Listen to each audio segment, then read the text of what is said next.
নমস্কার, CNN 24 সংবাদে আমি নীলাঞ্জন আপনাদের স্বাগত জানাচ্ছি। প্রথমেই সংবাদ শিরোনাম। 3 এপ্রিল শিলচর আসনের বিজেপি প্রার্থী পরিমল শুক্লবৈদ্য মনোনয়নপত্র জমা দেবেন। আছেন মুখ্যমন্ত্রী ডক্টর হিমন্ত বিশ্ব শর্মা।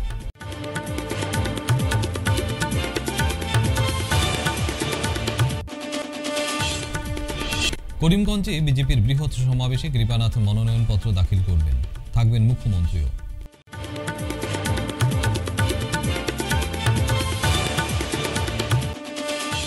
প্রধানমন্ত্রী নরেন্দ্র মোদীর বলিষ্ঠ নেতৃত্বে দেশ বিশ্বের মধ্যে 5ম স্থান দখল করেছে বললেন কৃপানাথ মালাহ।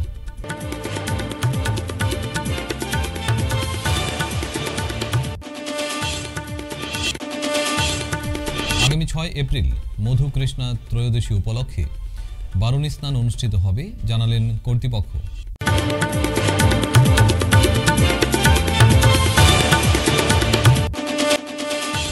রানী নরহ টিকিট না পাওয়ায় কংগ্রেস ছাড়লেন ভরত নরহ।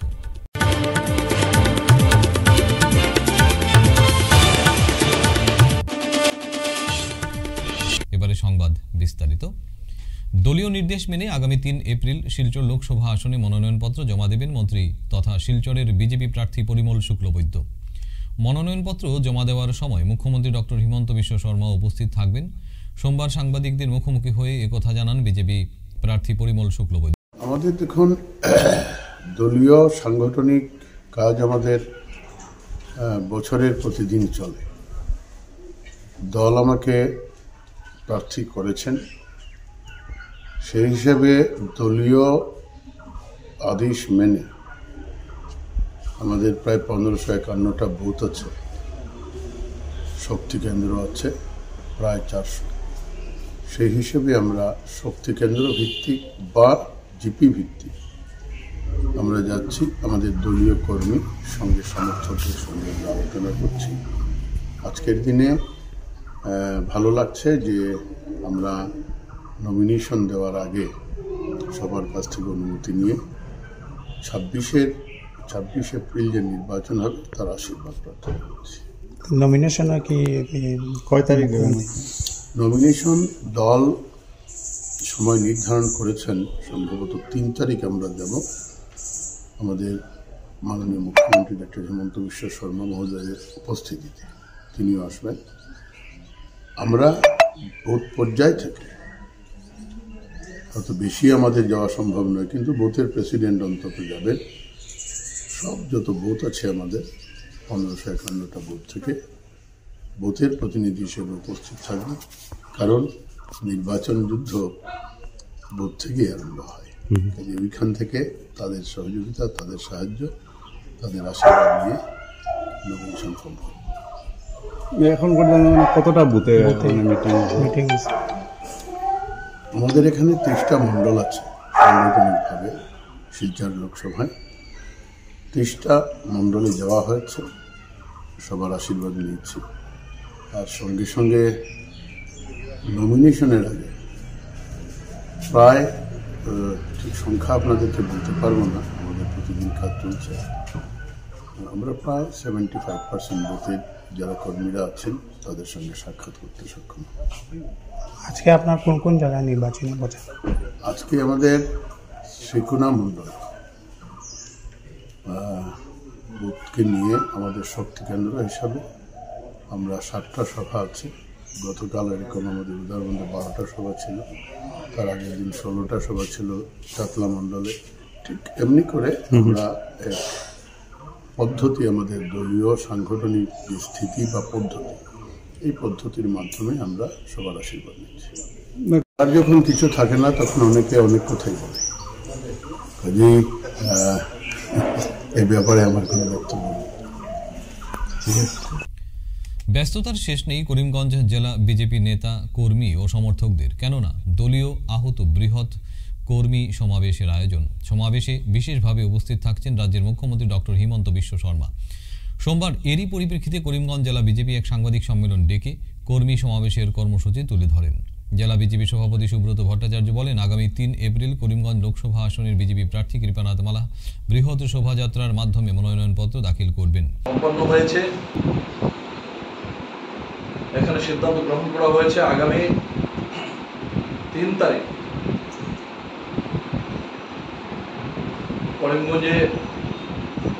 করিমগঞ্জ লোকসভা সমষ্টির বিজেপি মনোনীত প্রার্থী শ্রী কৃপানাথ মালা মহোদয় উনি মনোনয়ন দাখিল করবেন। আর এই মনোনয়ন দাখিল পর্ব কেন্দ্র করে ভারতীয় জনতা পার্টি এক কার্যকর্তা সমাবেশ করবে। আমরা ইতিমধ্যে ঠিক করেছি, আমরা করিমগঞ্জের জেলা আয়ুক্ত মহোদয়ের সঙ্গে আলোচনা হয়েছে, করিমগঞ্জ কলেজের খেলার মাঠে দলের কার্যকর্তাদেরকে নিয়ে এবং দলের শুভানুধ্যায়ীদেরকে নিয়ে এক সমাবেশ হবে। আর এই সমাবেশে মুখ্য বক্তা হিসাবে আর এই মনোনয়ন দাখিল করবে মুখ্য কেন্দ্রবিন্দু হিসাবে উপস্থিত থাকবেন আসামের মাননীয় মুখ্যমন্ত্রী, যশস্বী মুখ্যমন্ত্রী শ্রদ্ধেয় ডক্টর হিমন্ত বিশ্ব শর্মা মহোদয়। ইতিমধ্যে ওনার সঙ্গে আলোচনা করেই তারিখ নির্ধারিত হয়েছে। আমরা করিমগঞ্জ লোকসভা সমষ্টির ভারতীয় জনতা পার্টির সকল স্তরের কার্যকর্তাদের পক্ষ থেকে মাননীয় মুখ্যমন্ত্রী মহোদয়কে স্বাগত জানাচ্ছি। আগামী 3 তারিখের এই মনোনয়ন দাখিল পর্বকে কেন্দ্র করে আমরা আজকের এই সাংবাদিক বৈঠকের মাধ্যমে ভারতীয় জনতা পার্টির হয়ে করিমগঞ্জ জেলার এবং হাইলাকান্দি জেলার সকল স্তরের জনসাধারণের কাছে আহ্বান জানাচ্ছি যে মনোনয়ন দাখিল করবে জনগণের যাতে আশীর্বাদ, শুভেচ্ছা, অভিনন্দন দলের প্রার্থী শ্রী কৃপানাথ মালা উপর বর্ষিত হয়। আগামী 26 তারিখ যে নির্বাচন অনুষ্ঠিত হচ্ছে, এই 26 এপ্রিল তারিখের নির্বাচনে বিজেপি প্রার্থী কৃপানাথ মালাকে করিমগঞ্জ লোকসভা সমষ্টি থেকে বিপুল ভোটে জয়ী করে মাননীয় মোদীজির নেতৃত্বে যে তৃতীয়বারের মতো কেন্দ্রীয় সরকার গঠন হতে চলেছে, ওই সরকারের সংসদে করিমগঞ্জ জেলা থেকে প্রতিনিধি হিসাবে আমরা যাতে সংসদ সদস্য করতে পারি, শ্রী কৃপানাথ মালাকে সেই দিক থেকে যাতে সকলের সহযোগিতা থাকে, সমাজের সকল স্তরের নাগরিক, জাতি, ধর্ম, বর্ণ নির্বিশেষে সকলের কাছে সেই আবেদন রাখছি। আর এই 3 তারিখের কার্যক্রমে আমরা চেষ্টা করব করিমগঞ্জ শহরের মানুষের যাতে, সাধারণ মানুষের যাতে অসুবিধা না হয়, সেদিক থেকে ইতিমধ্যে একরস্ত আলোচনা হয়েছে। আমরা সেদিক থেকেও দৃষ্টি রাখবো। তার জন্য ভেবে চিনতে লক্ষ্য স্থির করা হয়েছে 25,000, আমরা তার উপরে যাব না। আর দলের বুথের কার্যকর্তাদের, বুথ, মণ্ডল, জেলা, এই বুথের এও আমরা ঠিক করেছি মাত্র 5 জন করে বুথের কার্যকর্তাকে আমন্ত্রণ জানানো হবে। বুথ কমিটিতে 31 জন করে কার্যকর্তা আছেন ভারতীয় জনতা পার্টির পৃষ্ঠা প্রমুখ সহ। আমরা স্থির করেছি মাত্র 5 জন করে কার্যকর্তা থাকবেন, ওই দিনের মনোনয়ন দাখিল করবে। আর তাদেরকে নিয়ে আমরা কৃপানাথ মালা করিমগঞ্জ লোকসভা সমষ্টির বিজেপি মনোনীত প্রার্থী আমরা মনোনয়ন দাখিল করব, যেটার নেতৃত্ব দেবেন মাননীয় মুখ্যমন্ত্রী শ্রদ্ধেয় ডক্টর হিমন্ত বিশ্ব শর্মা মহোদয়। আর সঙ্গে আসাম প্রদেশ এবং উভয় জেলার অন্যান্য কার্যকর্তারা উপস্থিত থাকবেন। আর এই বিষয়ে আপনাদের মাধ্যমে সকলের কাছে তুলে ধরার জন্য আজকের এই সাংবাদিক বৈঠক এখানে আহ্বান করেছি। আপনারা এসেছেন, তার জন্য আপনাদের সকলকে ধন্যবাদ এবং কৃতজ্ঞতা জ্ঞাপন করছি।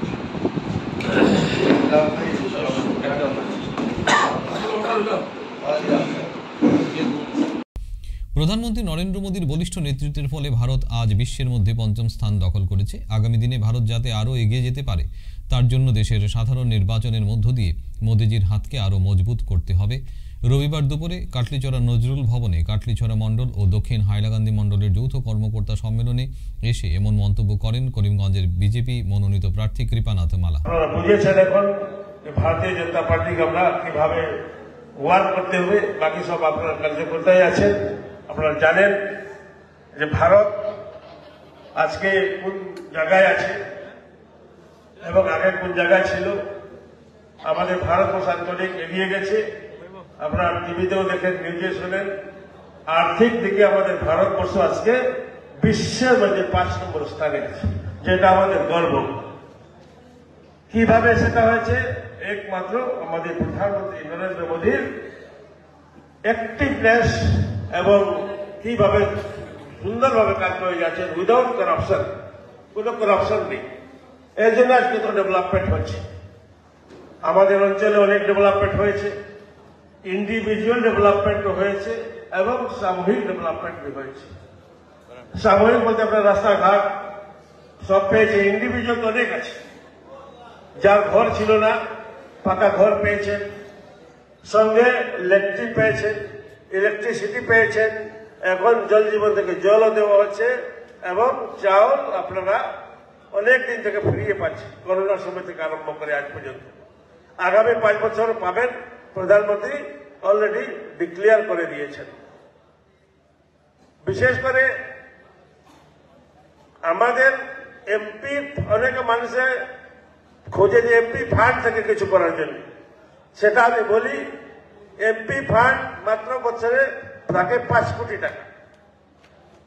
এবার 3 বছরে আমরা পেয়েছি মাত্র 2 বছরে 10 কোটি টাকা আপনাদের জন্য দেওয়া হয়েছে এবং এই 2 বছরের এমপি ফান্ড আপনাদের শরীরে আছে, সবার শরীরে আছে। এই 2 বছরে যে ফান্ড ছিল 10 কোটি টাকা, আমার সব এমপি ছিল, তখন আপনারা ডাবল চাউল পেয়েছিলেন, 5 কেজি জায়গা 10 কেজি পেয়েছিলেন পার হেড। এইটা এমপি ফান্ড ছিল এবং আপনার শরীরে আছে কিভাবে বলছি, করোনার যে ভ্যাকসিন নিয়েছিলেন, এই করোনার ভ্যাকসিন আমার এমপি ফান্ড ছিল। সবে করোনার ভ্যাকসিন নিয়েছেন তো সবাই বডিতে এমপি ফান্ড, আমার এমপি ফান্ড আছে, সবাই বডিতে আছে যে যে ভ্যাকসিন নিয়েছেন, আর সবাই ভ্যাকসিন নিয়েছেন। যে আমার যে 2 বছর ফান্ড ছিল, এই 10 কোটি টাকা আপনাদের বডিতেও আছে এবং আপনারা ওই সময় চাউল খেয়েছিলেন। আজকে আপনার পঞ্চায়েতে যে কাজ করছে সব সেন্ট্রাল ফান্ড, সব আমাদের এমপির ফান্ড, মানে আপনাদেরকে ডাইরেক্ট দেওয়া হয় না, আমরা ফান্ড সব ইনডিরেক্টলি কাজ করছে। পঞ্চায়েতে যত কাজ আপনার হচ্ছে সব সেন্ট্রাল ফান্ড 100%। আজকে জল জীবন মিশনের জল খাচ্ছেন, সেটাও নরেন্দ্র মোদী দিয়েছেন সেন্ট্রাল থেকে ডাইরেক্ট। আপনারা ডাইরেক্ট বিজেপিতে থাকুন, এইরকম আপনারা বোঝাতে হবে ইউডিএফ কংগ্রেসকে যে আপনার এমএলএ দেখেছেন জিতেছে, কোথায় আছে? বিজেপির সঙ্গে, সব বিজেপির সঙ্গে চলে যাচ্ছে। এমপি এখান থেকে জিতবেন, উনি আবার বিজেপিতে চলে যাবেন। গতিকে আমরা ডাইরেক্ট আপনারা বিজেপির সঙ্গে থাকুন, বিজেপি ডাইরেক্ট তখন আপনাদেরকে বেনিফিট দেব। এই অনুরোধ দেখে সবাইকে ধন্যবাদ জানিয়ে বক্তব্য এখানে সমাপ্ত। প্রতি বছরের মতো এবছরও বরাক উপত্যকার ঐতিহ্যবাহী শ্রী শ্রী সিদ্ধেশ্বর শিব মন্দির কপিলাশ্রমে আগামী 6 এপ্রিল মধুকৃষ্ণা ত্রয়োদশী তিথিতে অনুষ্ঠিত হবে বারুণী স্নান। এ উপলক্ষে মন্দিরের পরিচালন কমিটির এক সভা অনুষ্ঠিত হয়। পরিচালন কমিটির সহসভাপতি সুখেন্দু করের পৌরোহিত্যে অনুষ্ঠিত সভায় বক্তব্য প্রদান করেন সম্পাদক সুজন ভট্টাচার্য, নিখিল চন্দ্র দে, সন্দীপ পাল, দেবজ্যোতি চৌধুরী সহ অন্যান্য সদস্যরা। আজকে আমাদের এই মন্দিরে ছিল এক্সিকিউটিভ বোর্ডের সভা। আগামী 6 এপ্রিল বারুণী স্নান মহোৎসব, স্নান শুভ মুহূর্ত অর্থাৎ 7টা 23 মিনিট থেকে আমাদের সেই পুণ্য কাজ আরম্ভ হবে, মধুকৃষ্ণা ত্রয়োদশী, এবং চলবে পরের দিন সকাল 4:59 পর্যন্ত আমাদের স্নান চলবে। তবে ভক্তবৃন্দকে আমি একটা কথা বলছি, রাত্রিবেলা আপনারা স্নান করবেন না, যাতে আমরা চাই না আপনারা কেউ স্নান করুন, কারণ এই নদী বরাক নদী বিপজ্জনক এবং আমাদের সিঁড়ির পাশেই অতি গভীর জায়গা আছে।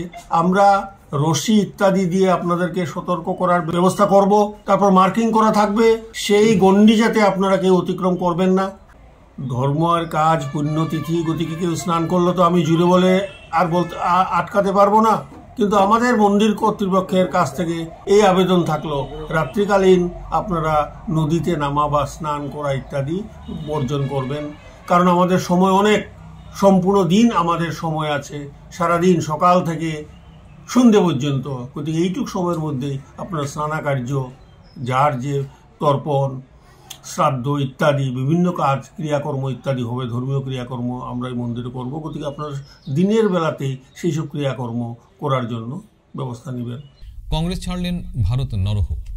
মল্লিকার্জুন খার্গের কাছে পাঠিয়ে দিয়েছেন নিজের পদত্যাগপত্র।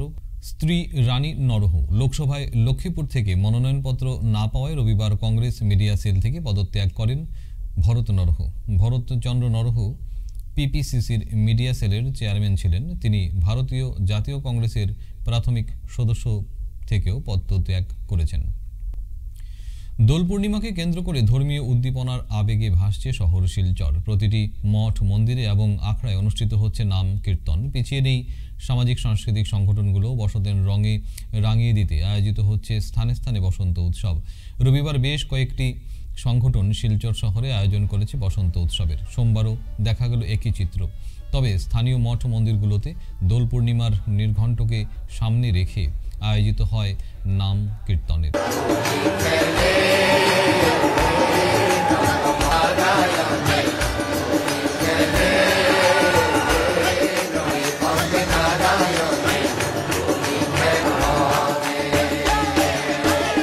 গৌরাঙ্গ মহাপ্রভু সেবা সংসদ আয়োজন করেন 139তম গৌরাঙ্গ মহাপ্রভুর শুভ আবির্ভাব উৎসব। দোল পূর্ণিমা উপলক্ষে সুশোভিত মহাপ্রভুর রথকে নিয়ে 108টা মৃদঙ্গ সহযোগে এক বিশাল শোভাযাত্রা শিলচর শহরের প্রধান প্রধান সড়ক পরিক্রমা করে।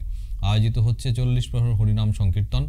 এই জন্মজয়ন্তীকে কেন্দ্র করে রয়েছে নানান ধরনের অনুষ্ঠান। কৃষ্ণ কৃষ্ণ হরে হরে হরে রাম হরে রাম রাম রাম হরে।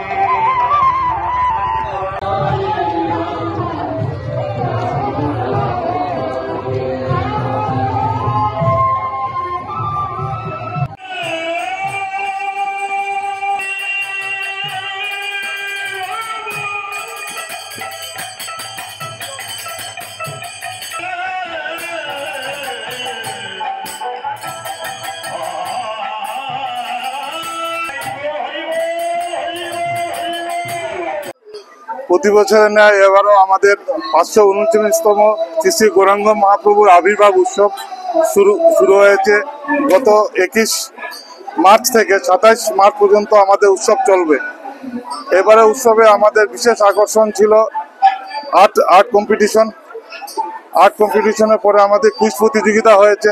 কুইজ প্রতিযোগিতার পরে যেরকম আজ আমাদের দোল উৎসব হিসাবে দোল উৎসব উপলক্ষে 108 ফুল নিয়ে নগর পরিক্রমা, যাতে শত শত মানুষ এখানে এই উৎসব র্যালিতে আমাদের আজকে যোগদান করেছিল।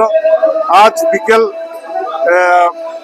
7 ঘটিকায় মহাপ্রভু অভিষেক হবে, তাই শিলচরবাসী সবাইকে সেই অভিষেকে যোগদান দেওয়ার জন্য আমি বিনম্র অভিনন্দন জানাচ্ছি।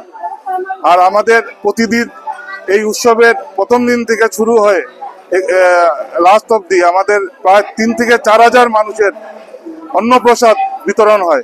27শে মার্চ বুধবার, তাই শিলচর শহরবাসী সবাইকে আমন্ত্রণ জানাচ্ছি সেই দধিবঞ্জনে এসে আমাদের এই দধিবঞ্জনকে সুন্দর করার জন্য আর প্রসাদ নেওয়ার জন্য।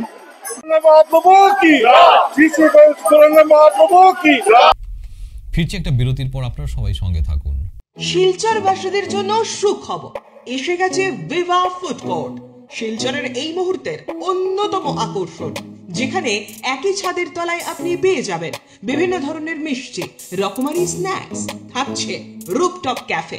একই অঙ্গে এত কিছু। পিওর ভেজ এই ফুড কোর্টে আপনার আপনজনকে নিয়ে একটি সন্ধে কাটিয়ে যান। কথা দিচ্ছি আপনাকে আবারও আসতে হবে ভিভা ফুড কোর্টে। যোগাযোগ 9395935558 এই নাম্বারে। আপনাকে জানাই সাদর আমন্ত্রণ। 100 প্লেসমেন্ট সহায়তা, শিল্প অভিজ্ঞতা এবং আরও অনেক কিছু পাওয়ার সুযোগ নিন। International institute of cosmetology and অ্যাস্থেটিক্সে যোগ দিন এবং শিলচর বসকোটেক, বাজান্তিপুর, পণ্ডিতে কসমেটোলজিতে আপনার স্বপ্ন এবং ক্যারিয়ারের মধ্যে ব্যবধান পূরণ করুন। ফিরে এলাম বিরতির পর। সোমবার লক্ষ্মীপুরের ফুলের তলে বিজেপির নির্বাচনী কার্যালয় উদ্বোধন করেন বিধায়ক কৌশিক রায়। এ উপলক্ষে আয়োজিত অনুষ্ঠানে বক্তব্য রাখেন বিধায়ক কৌশিক রায়। উপস্থিত কার্যকর্তা বন্ধুগণ, সবাইকে আমার শ্রদ্ধা নমস্কার জানাচ্ছি। আজকে আমরা কেন্দ্রীয় কমিটির নির্দেশ অনুযায়ী আমাদের বিধানসভা ভিত্তিক নির্বাচনী কার্যালয় আমরা উদ্বোধন করব।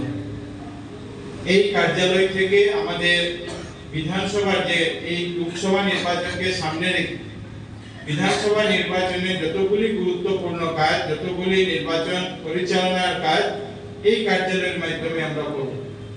আমরা ইতিমধ্যে রাজাবাজার মণ্ডলে গতকালকে আমরা একটা আমাদের মণ্ডলের কার্যালয় আমরা উদ্বোধন করেছি। গত কিছুদিন থেকে বিন্নাকান্দিতে বিধানসভা নির্বাচনের সময় যে জায়গাতে কার্যালয় ছিল সেই জায়গাতে কার্যালয় আমাদের চলছে। আর আমরা এই কার্যালয় লক্ষ্মীপুর মণ্ডলের কার্যালয়ের সাথে সাথে এই বিধানসভার কার্যালয় হিসাবে আগামী দিনে কাজ করবে। এই কাজে আমরা আজকে উদ্বোধন করতে পেরেছি। আমরা এই কার্যালয়, আপনারা জানেন এই কার্যালয়ের কাজ আমরা গত বছর শুরু করেছিলাম, কাজ চলছে, আরো কিছুদিন সময় লাগবে। আমরা চেষ্টা করছি যে সেপ্টেম্বর মাসের মধ্যে এই আমাদের দলের কার্যালয়ের কাজকে সম্পূর্ণ করে, কাজ অনেক আগে সম্পূর্ণ হবে, কাজকে অনেক আগে সম্পূর্ণ করে 25 সেপ্টেম্বর আমি টার্গেট রেখেছি যে 25 সেপ্টেম্বর দীনদয়ালজির জন্মদিন, দীনদয়াল উপাধ্যায়জির জন্মদিন, সেই দিনে আমাদের রাজ্যিক সভাপতির হাত দিয়ে আমরা এই অফিসের উদ্বোধন করব। আমরা যদি আজকে কমপ্লিট হয়নি, এই যে নিচের কিছু কাজ আমরা কমপ্লিট করে নিচে আমাদের কার্যালয় এখন চলবে। আর বাকি দুটো ফ্লোর আছে, এখানে প্রায় 3 ফ্লোর মিলে প্রায় 10,000 স্কয়ার ফিটের এই বিল্ডিং হচ্ছে। আর যেটার মধ্যে প্রায় 3,000 স্কয়ার ফুটের উপরে একটা হল আছে, যেখানে 300, 350, 400 লোক বসে আমরা সেখানে আমাদের যে সভা, সেই সভাগুলো আমরা করতে পারবো। যে লক্ষ্মীপুরের দীর্ঘদিনের একটা ছিল, যে ইচ্ছা ছিল সমস্ত কার্যকর্তার যে আমাদের নিজস্ব স্থায়ী কার্যালয় আমরা যাতে করতে পারি, সেই কাজ আমরা শুরু করেছি।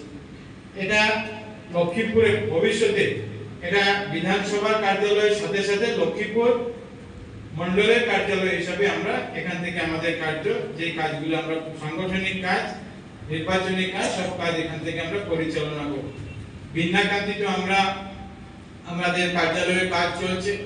বিন্নাকান্দিতে আমরা প্রায় আসাম টাইপে 5,000-5,500 স্কয়ার ফিটের কাজ চলছে। আমরা সেটারও আরো এটা অনেক আগেই আমরা কমপ্লিট করে নেব, খুব তাড়াতাড়ির মধ্যে সেখানেও আমরা আমাদের যে কার্যালয়, সেই কার্যালয় করব। কার্যালয়ের প্রয়োজন এর জন্য যে ভারতীয় জনতা পার্টির যে বিচারধারা, যে কার্যকর্তা, কার্যক্রম এবং কার্যালয়, তিনটা কার্যকর্তা, কার্যক্রম, কার্যালয়, এটা একে অপরের সঙ্গে কোরিলেটেড।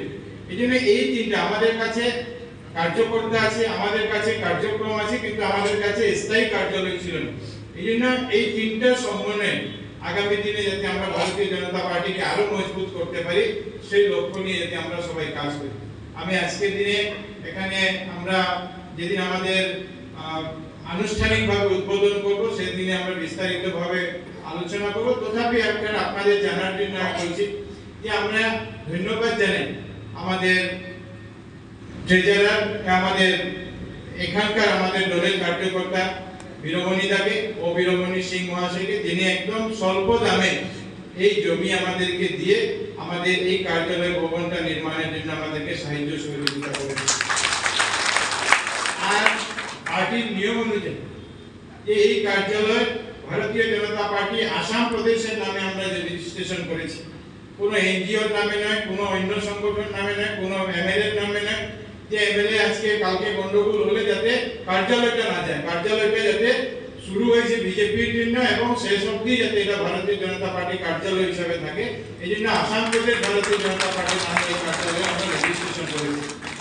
শিলচর শহরতলি একেবারে কাছে না থাকা সত্ত্বেও সরকারের বিভিন্ন সুযোগ সুবিধা থেকে বঞ্চিত খাসিয়া টিলার জনগণ। বর্তমানের এই অত্যাধুনিক যুগেও অসহায় অবস্থায় দিন কাটাচ্ছেন তারা। এই উপজাতি অধ্যুষিত এলাকার অধিকাংশ জনগণ পান ও সুপারি চাষের উপর নির্ভরশীল। মরশুম শেষে তাদের দিনমজুরি করে নিজেদের পরিবার প্রতিপালন করতে হয়। বিদ্যুৎ, পানীয় জল এবং শিক্ষাসহ স্বাস্থ্যসেবা প্রত্যেক মানুষের মৌলিক চাহিদা ও অধিকার। জনগণের এই মৌলিক অধিকার নিশ্চিত করতে সরকার ও অঙ্গীকারবদ্ধ, যার দরুন সরকার কর্তৃক দেশ জুড়ে বিভিন্ন উন্নয়নমূলক প্রকল্পের কাজ শুরু করেছে। কিন্তু শ্রীকোনা খাসিয়া টিলার একাংশ জনগণ তাদের বঞ্চনার কথা তুলে ধরে সরকারকে সহায়তায় এগিয়ে আসার জন্য আবেদন করেছেন।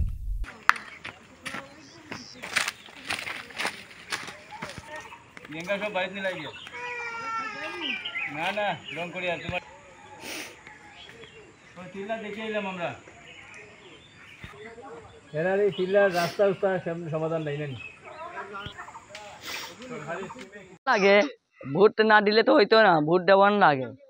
এখন ও তো এমপি কো তোমরা এমএলএ আমি তো চিনে নাই তা আমি এখন দুঃখ তো ওই তো জল, আমরা তো দুঃখ বেশি ভাবে জল, রাস্তা, কারেন্টও নাই। আমরা তো এটাই কি করি এখন, আমরা তো সোলার নিজে ভাবে আমরা কিনি জ্বলাই, তো রাত বেরাত এটা বাজার আওয়া আবিও তো আমরা সমস্যা না, তো রাস্তা নাই নাই, আমরা তো জঙ্গলের ভিতরে বোয়া কিতা করতাম।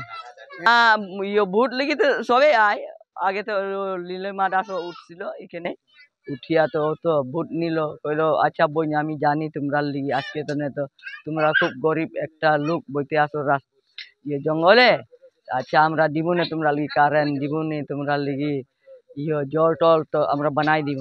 ও তো আমরা তো যেটা কইছে আমরা ভাবছি মানে বানাই তো এখন তো আর শেষ হতো আর তো আমরা লিতে আর বানাইয়া তো গেল না, আমরা তো কিছু মানে নাই। এখন তারা যদি আমরা লিগি নেই বুট তো দেওয়ান লাগবো, ভোটে আমরা যদি জঙ্গল বইলেও আমরা ভোট দেওয়ান লাগে, আমরা এটা পারতাম না আনা ভোট দিয়ে।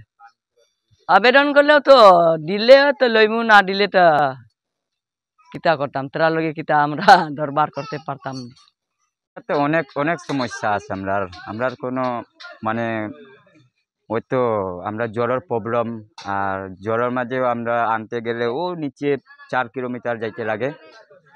আমরা তো অনেক কষ্ট, লেকিন জলও প্রবলেম, রাস্তাঘাটও প্রবলেম, আমরা তো হাঁটতে পারি না, যাইতেও মানে যাওয়া লাগলে আমরা কি বুকিয়া নিতে লাগে, আমরা কোনো গাড়ি উড়ি কোনো পারি লইয়া পাই না।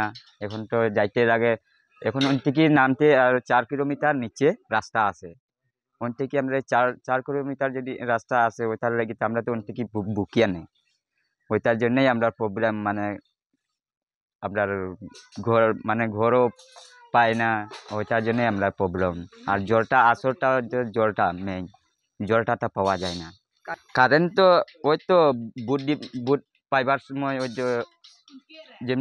যেমনে যে সময় গেছে ও বুট আইবার সময় ওই তো যে সময় এমএলএ বুট সময় তো কেউ আয় না, আবাদে এমনি পঞ্চায়েত মেম্বার মানে ভোট হইলে আয়। ওই তো ও আগে আমরা লিলিমা দাস, ওই তো লিলিমা দাস আমরা তো আয়া ওইখানে আমরা মা ঘরে মারছে, কইছে যে মার পাওয়া লম্বা করে ভক্তি দিছে, লেকিন তো লেকিন আমার লিগে যদি দেখবাই, আমার লিগে যদি মানে যদি ও জিতাইবাই আমি তোমরা লেগে কারেন্ট দিমু আর বাদে জল দিমু, লেকিন তারা জিতবার পরে এখন প্রায় এখন 4 বছর থেকে এখনো পাইছি না। তা আবেদন ওই তো রাস্তাটাই আবেদন করবো আর এইটা কারেন্টটাই। রবিবার উধারবন মণ্ডলের অধীনে 12টি জায়গায় কর্মীদের আয়োজিত সভায় মনোনয়ন জমা দেবার পূর্বে কর্মীদের আশীর্বাদ ও মত বিনিময় করলেন শিলচরের লোকসভা আসনের প্রার্থী পরিমল শুক্লবৈদ্য।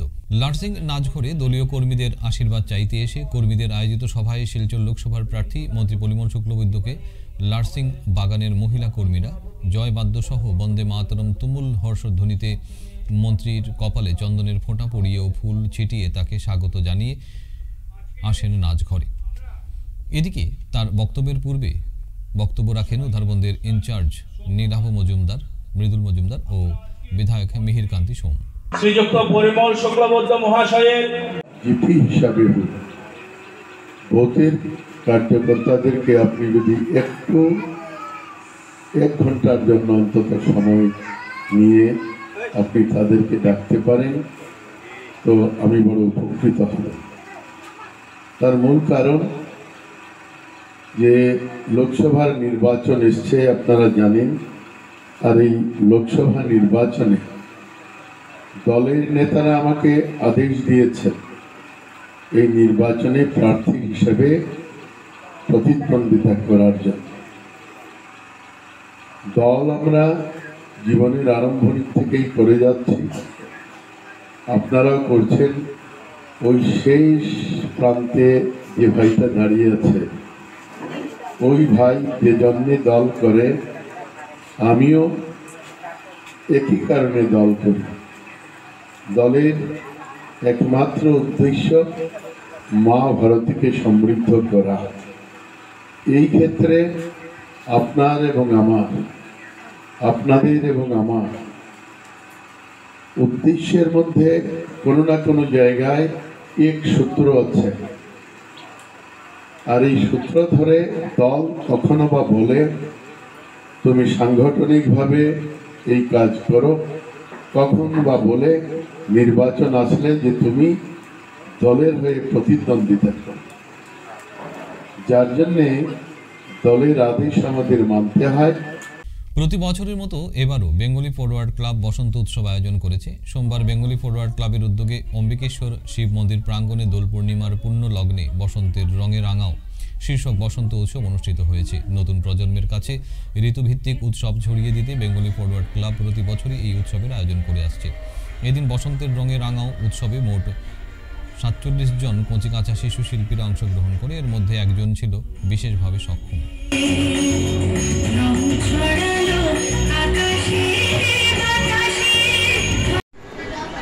আজকে আমাদের বসন্ত উৎসব বেঙ্গলি ফরওয়ার্ড ক্লাবের পক্ষ থেকে করা হচ্ছে।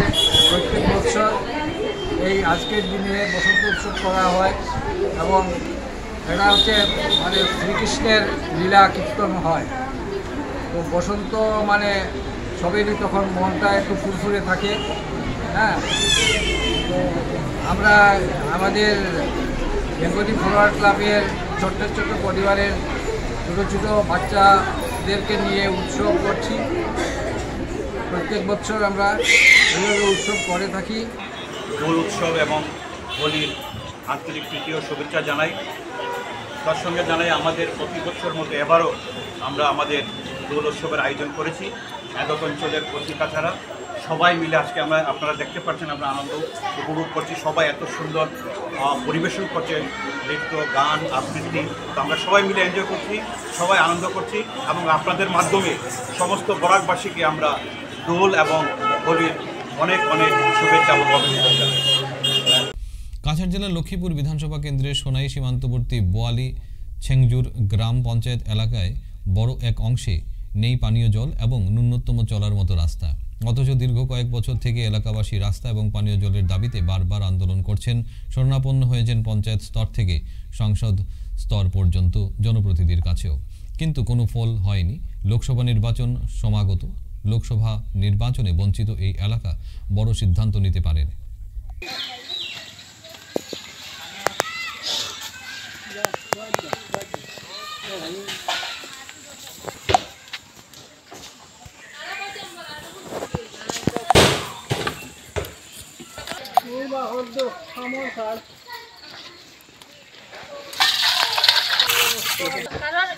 এই জলটা তুমি কোথা থেকে আনছো? সামনে কোয়াতেছি। কোন জায়গায়? সব লাগা বাড়ি। আর নিয়ে যাবে কোথায়? ও সামনে। তোমাদের গ্রামে পিএইচি নেই? না। তে কতটা পরিবার আছে এরকম তোমরা জল নাও? এক কুয়ার মাঝে বেজান মানুষ আছে। হ্যাঁ, বেজান মানুষ আছে। আচ্ছা, কতবার জল নিতে লাগে দিনে? তো সকাল একবার, বিকাল একবার। আর মানে এরকম কলস দিয়া কতবার নাও তুমি? তো 3টা 4টা 5টা। নালা, এই নালাটার উপরে 3-4টা পুঞ্জি আছে। একটা রংমাই পুঞ্জি, 3টা খাসিয়া পুঞ্জি, কিন্তু এটা তারা সম্পূর্ণ লেট্রিন আছে এই পাড়র জুড়ি। যেমনে বৃষ্টি হইল এমনি এই নদী বা এই লেট্রিনের জল নামে। এই জল আমরা হাতিগুড়ি গ্রান্টে এই মুসলিম পাড়ার মানুষে জল খাইয়া স্নান করিয়া হাজলি হইয়া অনেক মানুষ মারা যায়, কিন্তু এটা কোনো সরকারে খবরান্তর আজ দিন পর্যন্ত লইছে না। দীর্ঘ আজ 35-40 বছর থেকে আমরা এই যে নদীর জল নামের এটা যে কোনো এমএলএ পঞ্চায়েত আমরা আইলেও হয় যে আমরা দন দৌলত কোনটা দিও না, আমরা রাস্তা আর জলের ব্যবস্থা আজ দিন পর্যন্ত কোনো সরকারে আমরা এটা দেখছে না। এবং কংগ্রেস সরকারও আমরা দীর্ঘদিন চালাইয়া গেছি, কিন্তু এরাও দেখছে না। এখন বর্তমান বিজেপি সরকার চলিয়া যার, এরাও কোনো খবর খবর আমরা লইছে না। এটা জনার মরি গেলে উজানে এই খাসিয়া পুঞ্জি তারা জনার মরি গেলে এই নদীর ছাড়ি দেয়, রংমার পুঞ্জি জনার বাচ্চাইন মরি গেলে নদীর ছাড়ি দেয়। এই নদীর জল আমরা নগদ অবস্থায় জলপান করিয়া আমরা কোনো মতে জীবিত বাঁচিয়া আছি। জিপি প্রেসিডেন্টকে বলেছি এবং আমাদের বিধায়ককে অনেকবার বলা হয়েছে, কিন্তু বিধায়ক একদিন আমাকে এই নাচ করে বলেছেন যে এনার্জিয়াস নাই, 14 ফাইন্যান্স নাই, এরকম বলেছে 250-300 লোকের সামনে। আমি খুব লজ্জিত হয়েছি, আমার গ্রামের মানুষ গিয়েছিল এই রাস্তাঘাটের ব্যাপারে, হ্যাঁ, কিন্তু আমাকে এরকম জবাব দিয়েছে। আমাদের এই সাংসদ আমাদের রাজদীপ রায় ছিলেন, কিন্তু আমরা এইটাই দুঃখিত যে আমরা কি অপরাধ করেছি ভোট দিয়ে আমাদের রাস্তাঘাটের উন্নয়ন হয় নাই। আমাদের এবার ভোট চাইতে হলে কি করবেন আপনি? এবার ভোট চাইতে হলে এই যে আমাদের রাস্তাঘাট, এটা তো আগে সমস্যা, আপনারাও দেখছেন, ওনারাও দেখবেন, আমরা নিজে হাঁটিয়ে দেখাবো। এইটা আগে পূর্ণ করেন, যে পূর্ণ করবে ওনাকে ভোট দিব আমরা। আজ শিলচর তারাপুরের আর্য সংস্কৃতি বোধনী সমিতির উদ্যোগে প্রতি বছরের মতো এবারও বসন্ত উৎসব পালিত হয়। এই অনুষ্ঠানে বিভিন্ন সাংস্কৃতিক সংস্থা, ক্লাব ও সংগঠন যোগদান করেছিল। প্রত্যেক সংস্থাই এই অনুষ্ঠানে বিভিন্ন ধরনের নৃত্য, সঙ্গীত, আবৃত্তি ইত্যাদি পরিবেশন করেন। এই অনুষ্ঠানে অতিথিদের মধ্যে শিলচরের বিধায়ক দীপায়ন চক্রবর্তী উপস্থিত ছিলেন। শেষে সব সংস্থা মিলে একসাথে গান ও নাচের মাধ্যমে সবাই ফুল দিয়ে একে অন্যকে ছিটিয়ে দোল খেলেন।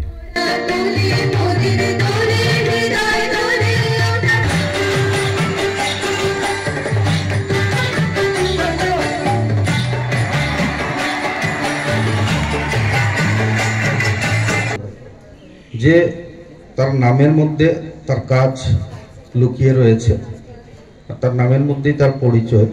এই যে সংস্কৃতিকে ধরে রাখার চেষ্টা, এই চেষ্টা ভারতবর্ষের অনেক অর্গানাইজেশন করে যাচ্ছেন, কিন্তু আর্য সংস্কৃতির একটা বিশেষ চিন্তাধারা আমরা লক্ষ্য করেছি। আমি জানি না কোথাও সেটা হয়েছে কিনা, ভারত মাতার পূজন কিন্তু আর্য সংস্কৃতির মাধ্যমে আমরা বরাক উপত্যকায় প্রথমবারের মতো লক্ষ্য করেছি।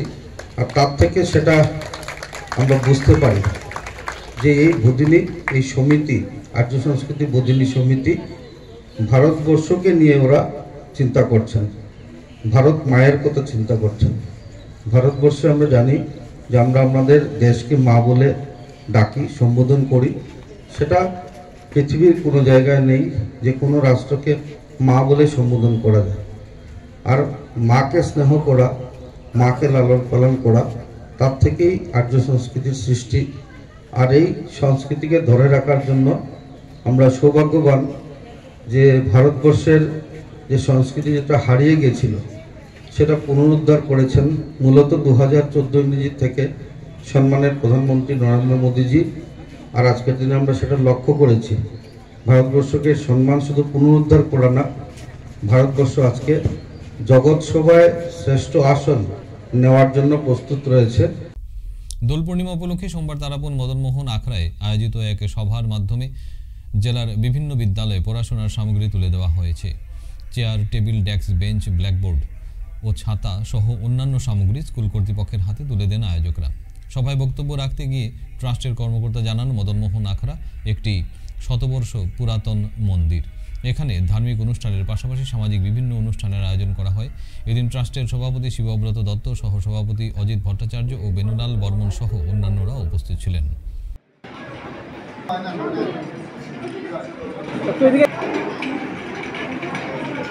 পূর্ণিমা উপলক্ষে আমাদের মদনমোহন আখড়ায় আমরা এক বিশেষ সভার আয়োজন করেছি।